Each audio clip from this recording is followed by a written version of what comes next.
let's get started with the latest A Whole Lot of History. Now, if you're Roman, you're just about to enter Rome, you're just leaving Rome on the famous Via Flaminia, you will come to a place called Ocriculum. And it looks like they've just found the Forum, the city centre there as well. You've got this Roman road you can see going through there. You've got other structures going around it too.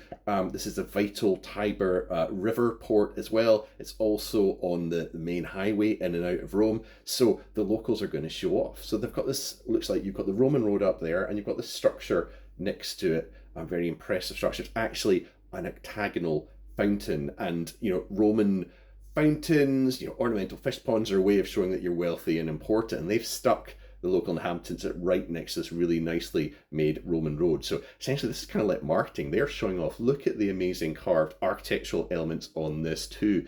These locals are showing people coming in and out of Rome, this is an important and wealthy population here. You can see a closer up view of the Roman road. These are sort of the basalt slabs that you'll see in Rome and Pompeii and Herculaneum.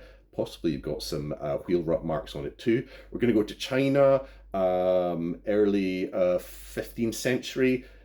Tomb of a surgeon with surgical tools. They've done research and it looks like they found this anesthetic residue on it, but it was actually of a kind of otherwise highly toxic medicine, so you had to be very careful in how you used it, showing real sophistication there. But we're going to go from China to Scotland and a late 18th century canal. You can see it's been drained for work there. You can see originally it would have masted ships on it as well. It's not been fully drained since about 1790, and they're discovering amazing things. So that's part of the original wooden sort of understructure, essentially to protect, we think, the masonry from the keels of these ships going through and to keep the puddleclay and to keep this sealed.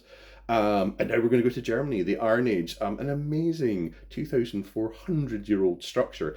That's Iron Age wood there. Iron Age wood, they see this planking going on there. There's a masonry wall on top. It's right next to the river, so it's probably been preserved by sort of waterlogged river clay on it. And just look how finely faced that is. And remember, this is well before the Romans. It really shows sophistication of the Iron Age populations of Europe. You can see a beautiful section through the wall there and a lovely 3D model as well. So they've done dendrochronology so they can date that to the 4th century BC. And we've also got our usual history highlights. Dan has been talking about the Second World War. He's been talking about the famous Battle of Umbria, early medieval Battle of the Ages, and Tristan's talking about Iron Age Britain. So we've also got books. Katja Hoyer's new book on Weimar.